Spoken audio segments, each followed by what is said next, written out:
Story 1. My husband and I own and operate a small contracting business specializing in drainage work and related projects. Our estimates are always free. We do not have employees and do all the work ourselves. This is information we share with all prospective customers when they contact us. Early this spring, a woman called us after being referred by an acquaintance.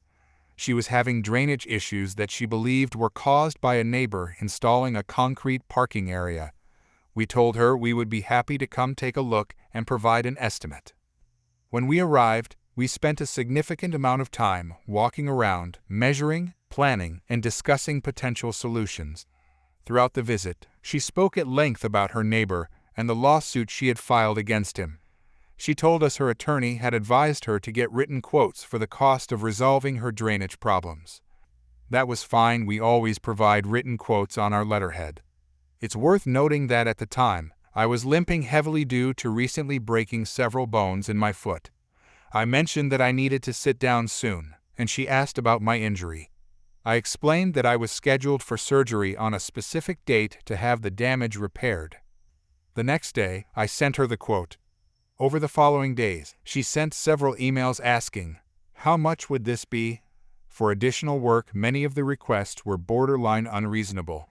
Even though these extras required a lot of time and calculation, I happily obliged, as I always do for potential clients. Fast forward 2 months, it was 3 days after my surgery, and we had not heard anything more from her since the initial estimate. Then, we received a notification in the mail stating that my husband needed to pick up a restricted letter from the post office. He had to take time away from managing everything at home and in our business since I was completely unable to put weight on my foot to retrieve the letter.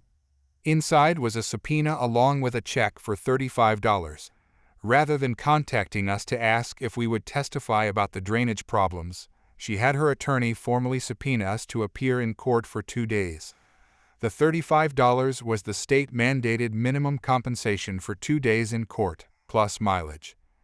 I was in pain, and I was not in the best mood. I called her and, as politely as I could, asked what on earth this was about. She claimed she did not know her attorney was going to subpoena us. I explained that we would have to close our business for 2 days to comply, that she had subpoenaed the wrong person anyway since I was the one who prepared the estimates, and that I could not sit in court even if I wanted to because I needed to keep my foot elevated. I also could not drive, as it was my right foot that was injured. She told me I would have to speak to her attorney. So, I left a voicemail for the attorney and also sent an email explaining the situation. After several days without a response, I called the former potential client again and told her she needed to step in. She replied, "I have no control over what my attorney does." I responded, "You absolutely do have control over what your attorney does."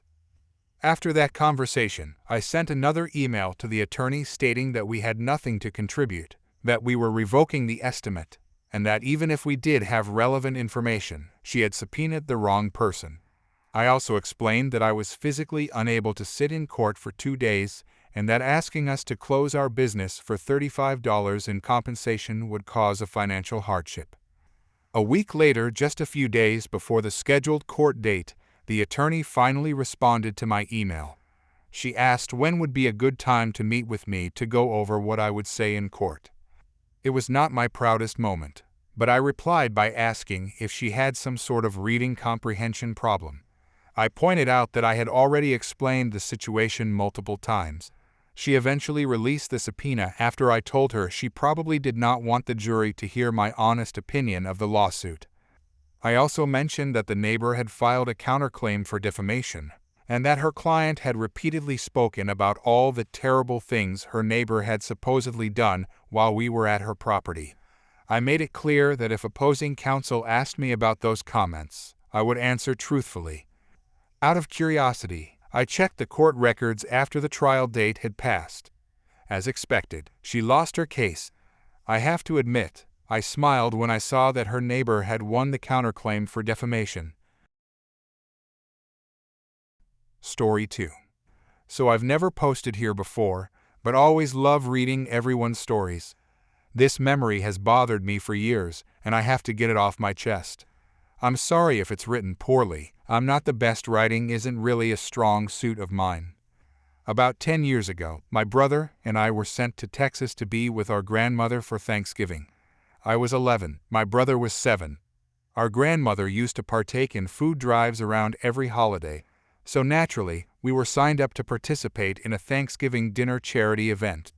We woke up at the crack of dawn, the day before Turkey Day, and headed to the warehouse to set up the food station, all the cafeteria lunch tables and some chairs.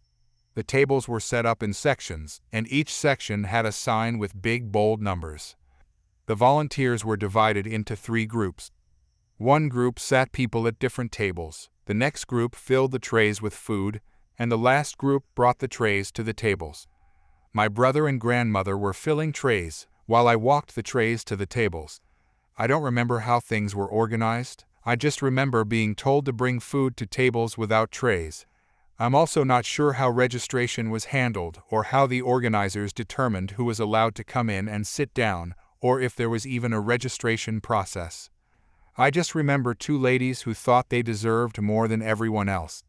As the doors opened and people were led to their tables, I spotted a large family of 5, a father and his 4 young children, probably aged about 2 to my age at the time, 12. I decided to drop food off at their table first, since they had a number 1 on their table, so they were first in line. I picked up a few trays full of Thanksgiving dinner and headed to their table. I made eye contact with one of the little girls, and she started bouncing in her seat excitedly. Right before I set the food on their table, I felt a tray being yanked from my hand. I looked to my right to these 2 middle-aged obese women sitting across from each other, needing 2 chairs each to accommodate them. The woman that grabbed the tray from my army hands was sliding it across to her. The other woman across from her and proceeded to grab another tray from my hands. I backed up out of reach and just stared at the dad of the family sitting right next to these ladies. The father nodded and said, "Está bien, está bien." I don't think he wanted to cause any trouble. So being 12 and not knowing what to do, I was still frozen and thought, did this lady really just do that? Did it look like I was headed to her table instead of the family's? Should I say something? Then the lady finally managed to outstretch her arm far enough and snatch the other tray out of my left hand. I couldn't believe these people. I was obviously about to place it on another family's table, with children. I glared at the women as they scarfed down their food without a shred of consideration for the family. I then decided to let it go as to not cause any issues and returned to the front to grab a few more trays to give to the family. Upon my return, I got 1 tray down on the table, then felt resistance as I tried to place the other tray down on the table. It was the lady, again. She seized the tray in my right hand and was trying to yank it out of my hands. I finally spoke up. "What are you doing? You already had a tray, and I need to feed others who haven't eaten yet. So you need to let go of the tray." I stepped back and yanked it out of her hands and was about to place the tray on the family's table when this woman grabbed my arm very tightly. She yanked me close to her face and said, "You believe this family? They're trying to use the system. My sister and I are citizens and deserve this food more." Infuriated and frozen in pain from how hard this woman was grabbing my arm, I screamed and started trying to pull away from her. Until finally another volunteer ran up and grabbed the woman's hand, trying to loosen her grip on my. He told her to let go or they'd be kicked out, but for whatever reason this woman held on. Then her sister got involved and tried to lean over the table as best she could to grab the man that was helping me. In a second, a large group of volunteers sped over to help. A few were asking what happened and others were trying to pray this lady off of me, and this lady's sister off of the man that first tried to help me. Eventually someone was able to yank me out of that lady's grasp, and she fell out of her chair. We all froze to assess the situation while this woman started screaming about how she was being mistreated and that we broke her hand. She couldn't get up by herself, so some of the group helped her up, while the rest pulled up my sleeve. This which left a dark hand mark on my upper arm. So eventually the police came to pick her up and her sister was kicked out. I feel so bad for the family that had to both witness this and have their Thanksgiving ruined by racist old cows with entitlement issues. The family did get their food and was even sent home with some extra after the event was over. Story 3. My best friend, K, works at an art center. It is mostly a museum and gallery, but they also host many community activities, such as offering art classes. As a non-profit organization, they have a small store where they sell items made by their instructors or other small trinkets. She is not a regular visitor to online discussion boards, which is unfortunate because she could easily share dozens of fascinating stories, especially about her stepdaughter, who is quite the character. When I was texting her yesterday to complain about how unpleasant my Monday had been, she mentioned that something must have been in the air because she had a rough day too. Then she told me this story. I have not been able to stop thinking about it due to the sheer audacity and entitlement of a stranger I have never even met, so I decided to share it here.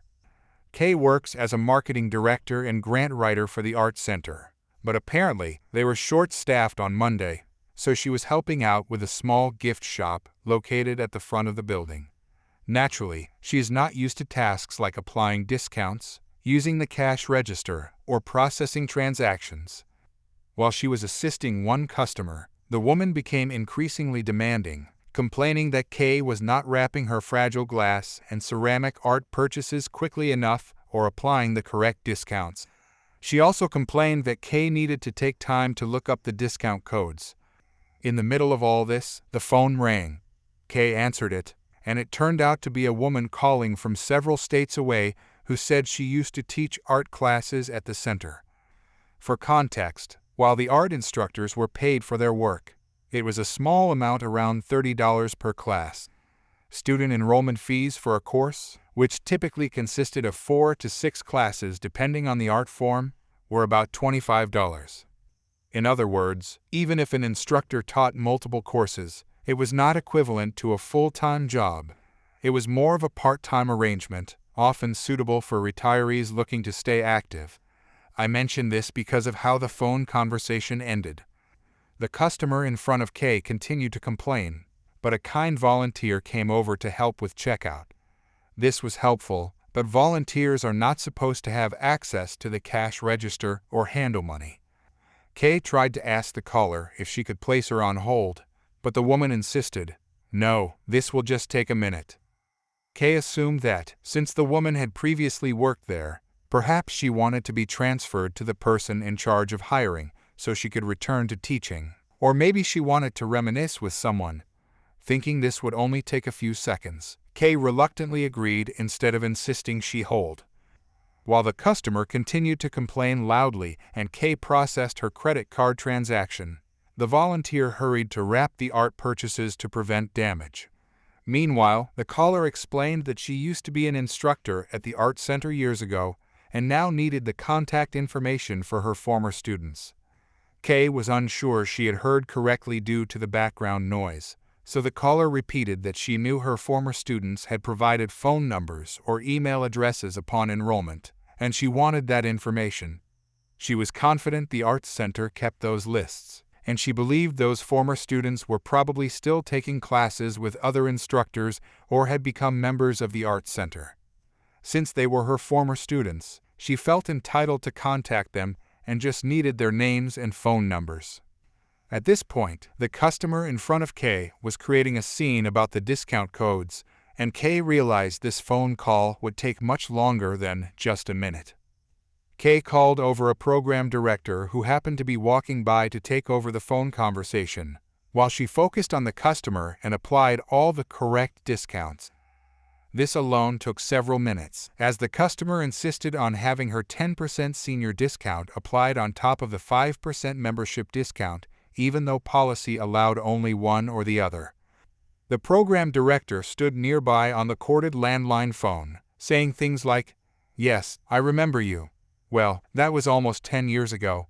I'm not sure if we still have those sign-up sheets. You want the current student's information. But why? Do you need a reference?" Then there was a long pause. The caller explained that she had moved to another state, was unable to find employment, and was now living in a motel with no money. She needed to contact all her former students so they could send her financial help. She insisted that they would want to help her because they loved her as an instructor, and she believed she had a right to stay in touch with them. If the art center could not provide her former students information, she wanted the names and numbers of all current students, arguing that an art student would never allow a former art teacher to struggle without assistance even if they had never met her. Story 4. I had been working at the coffee shop for about 6 months at this point. It was my first real job, and honestly, I needed it. My mom was doing her best to support us both after my dad left when I was 13, but things were tight. The coffee shop job helped cover my school supplies and gave me some spending money. Plus, I liked the routine: school until 3, then work until 6 most weekdays. That Tuesday started like any other. I finished my chemistry test during last period, grabbed my backpack, and headed straight to work. The afternoon shift was usually pretty mellow compared to the morning rush. I spent most of my time wiping down tables, restocking cups, and helping my manager Sarah with inventory. After clocking out at 6, I remembered I needed to pick up groceries for dinner. Mom had asked me to grab ingredients for her famous spaghetti and meatballs, and I had been looking forward to it all day. I also needed to stop by the library to return some books I had borrowed for a history project. The library was quiet as usual. I dropped off my books at the return slot and decided to browse the new releases section for a few minutes. That's when I spotted this mystery novel that looked interesting. I checked it out and headed to the grocery store, which was just a few blocks away. The store was busier than I expected for a Tuesday evening. I grabbed a cart and started making my way through the aisles, checking items off my mom's list. Ground beef, onions, garlic, tomato sauce, pasta, the usual ingredients. I was in the produce section picking out some fresh basil when it happened. This woman was standing near the apple display, and I could feel her staring at me. At first, I thought maybe I knew her from somewhere, but when I looked over, she was completely unfamiliar. She looked to be in her 40s, wearing a designer purse and expensive-looking clothes. Her hair was perfectly styled, and she had this expression on her face like something smelled bad. I tried to ignore her and continued looking for the best basil leaves, but then she called out to me. She yelled and asked me where the bread was located in the store. I looked around, thinking maybe she was talking to someone else, but there was nobody nearby except us. I figured she was just asking another customer for help, which seemed normal enough. I told her it was over in the bakery section, just past the deli counter. That's when things got weird. Her whole expression changed, and she looked at me like I had just insulted her mother or something. She started lecturing me about not knowing how to speak properly and demanded to know what I was doing standing around when I should be working. I was completely confused. I looked down at myself. I was wearing jeans and a plain t-shirt, definitely not any kind of uniform. My coffee shop apron was stuffed in my backpack. I apologized and explained that I didn't work there, that I was just shopping like she was. She wasn't having it. She insisted that I looked like I worked there and told me I had no right to be standing around. She ordered me to go do my job like I was some kind of servant. At this point, I realized this woman was completely out of her mind. I had never seen her before in my life, and here she was ordering me around like I was her personal employee. I decided the best thing to do was just walk away and finish my shopping somewhere else in the store. But when I started to move past her, she actually grabbed my arm. Her nails dug into my skin, and it hurt. I told her she was hurting me and asked her to please let go. Instead of letting go, she squeezed tighter. Her face was getting red, and she looked absolutely furious for no reason I could understand. She told me I needed to listen to her and that she would teach me some respect. I tried to pull away from her, but she had a surprisingly strong grip. Other customers were starting to notice the commotion, but nobody seemed to know what to do. I was getting scared because this woman was clearly unstable. I begged her to let me go, explaining again that I didn't work there and that she was hurting me. That's when she completely lost it. She raised her hand and slapped me hard across the face. The sound echoed through the produce section, and several people gasped. My cheek stung, and I could feel tears starting to form in my eyes. I was about to run toward the front of the store to find security when I heard a voice behind Karen that made my heart jump with relief. It was my mom, asking what the hell Karen thought she was doing. I had completely forgotten that my mom and I were supposed to meet at the store. We had planned it earlier that morning. She would finish her shift at the hospital and meet me here so we could shop together and then head home for dinner. Karen turned around, probably expecting to see another customer she could intimidate.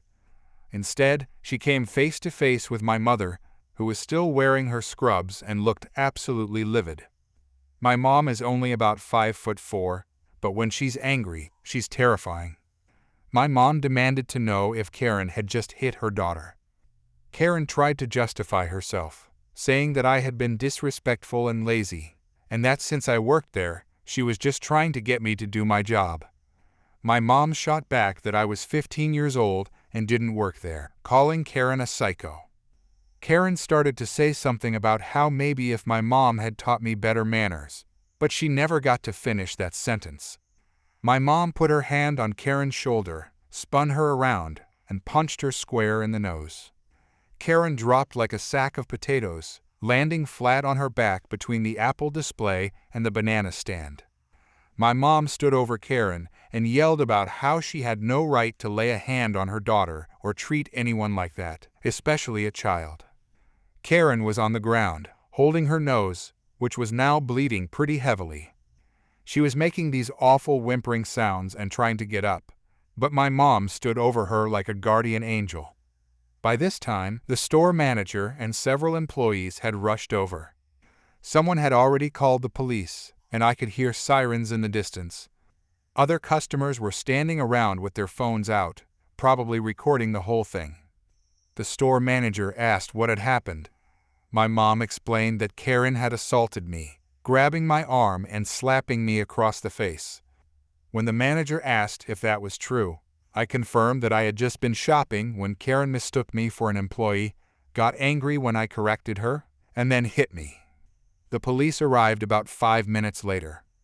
They separated everyone and started taking statements from witnesses. Luckily, the store had security cameras covering the produce section, so there was video evidence of the entire incident.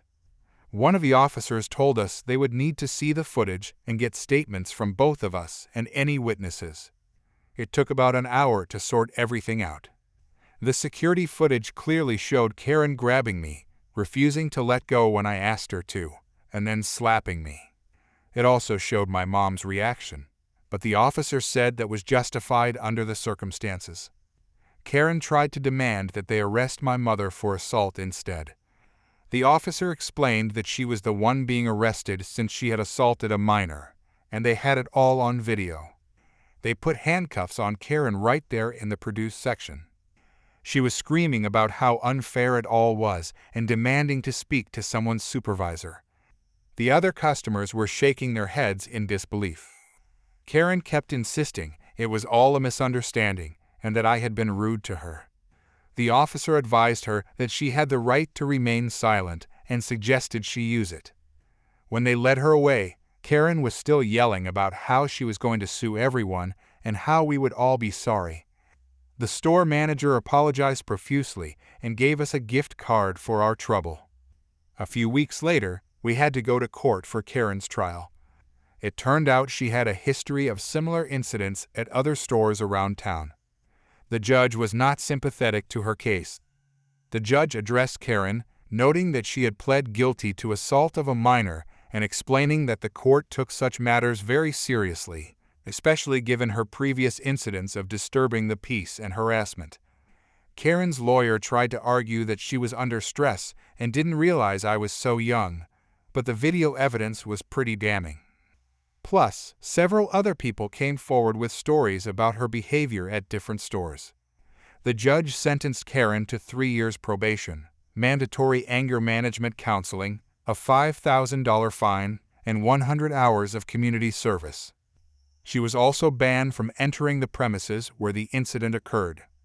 Karen started crying and begging for leniency, saying she had learned her lesson, but the judge had made up his mind.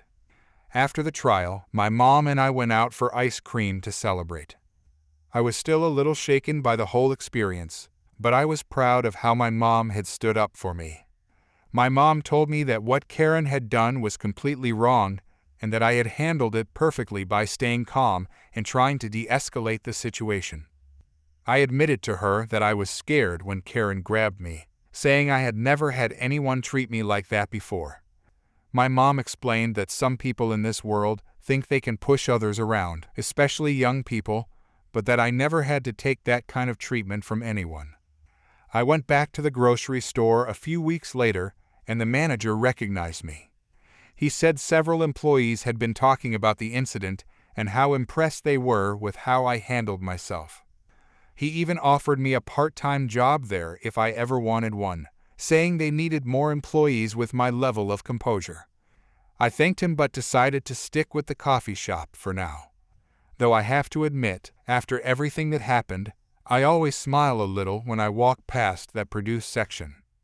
Karen learned the hard way that not everyone is going to put up with entitled behavior, and sometimes the people you mess with have mothers who don't play around. Story 5. Okay, so a bit of backstory. My whole family except for me and my younger brother were born in Europe. While we were born in the US, our household speaks English and our Slovak at home, so I learned both. However, I learned to write in Slovak first.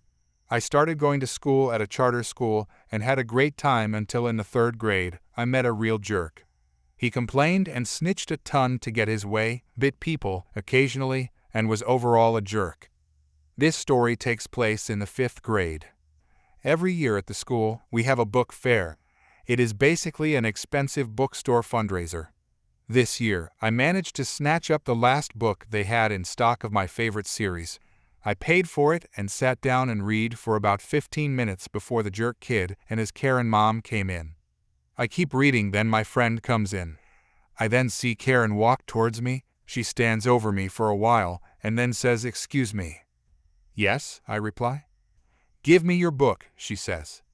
"No," I say. "Give me your book. My son wants your book, so you have to give it to me. You are too old to be reading this kind of book. You are already 10. I said no, and that I would not give her the book. And then this witch slaps me clean across the face and tries to kick me where it hurts before my friend football tackles her. The one cop at the school is called. While the teachers and friend try to calm down Karen, the kid sneaks up on me and bites my arm.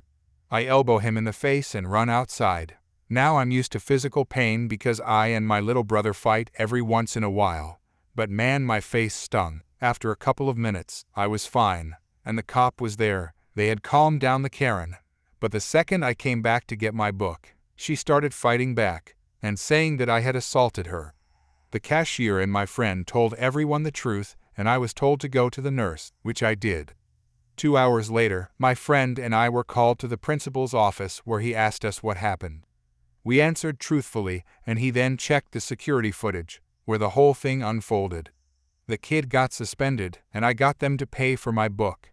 Thank you for reading. Edit. Since a lot of people are asking, it was one of the books in the Last Kids on Earth series. An earlier commenter convinced me that it probably wasn't Aragon. Edit 2. A commenter wanted me to clarify, my younger brother and I were born in the US. The rest of my family were born in Slovakia. Story 6. Hi, and note this isn't my story. This is my sister's story. Cast: sister's boyfriend, sister, entitled mom, and her entitled daughter.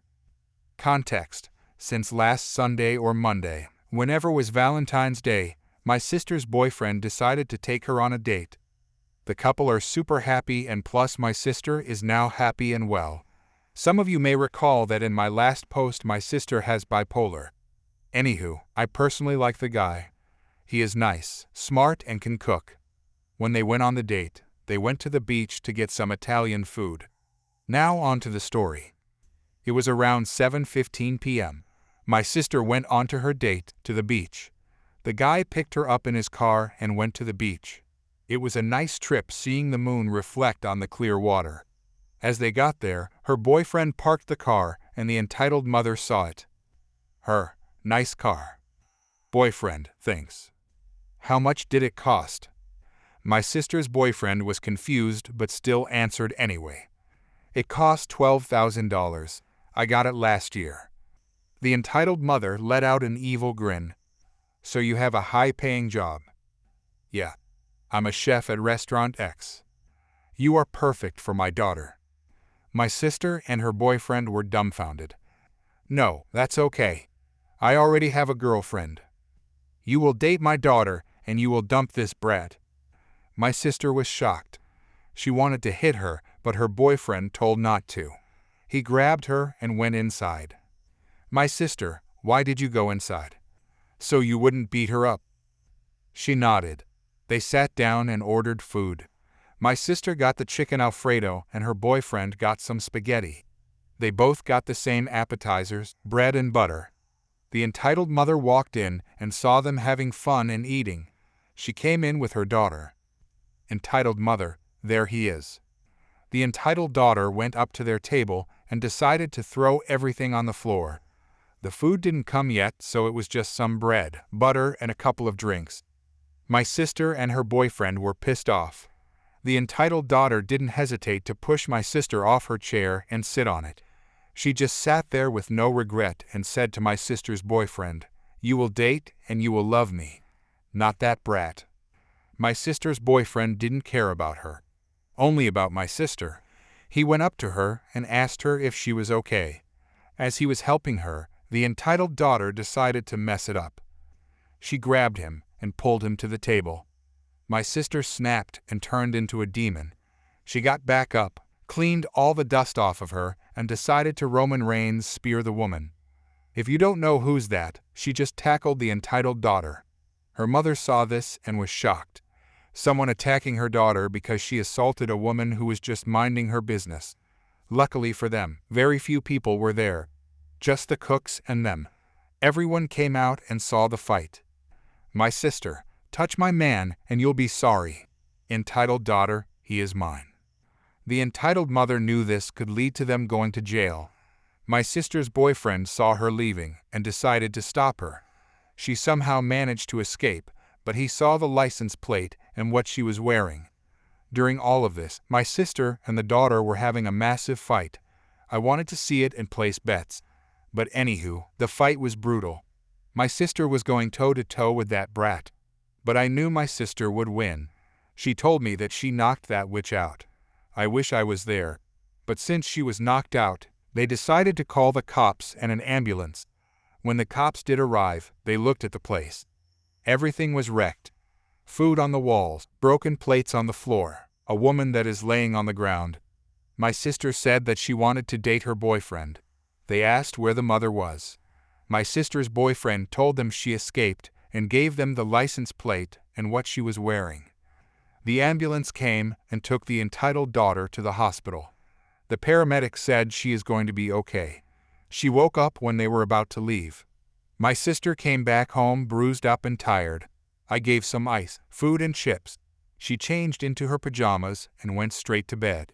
You guys may be wondering, why did I wait to post this after Valentine's Day? The reason is, I wanted to wait so she could get some payback. She had to pay for everything. The food, plates, and every little thing that happens in the restaurant. I was happy that she has to pay for everything.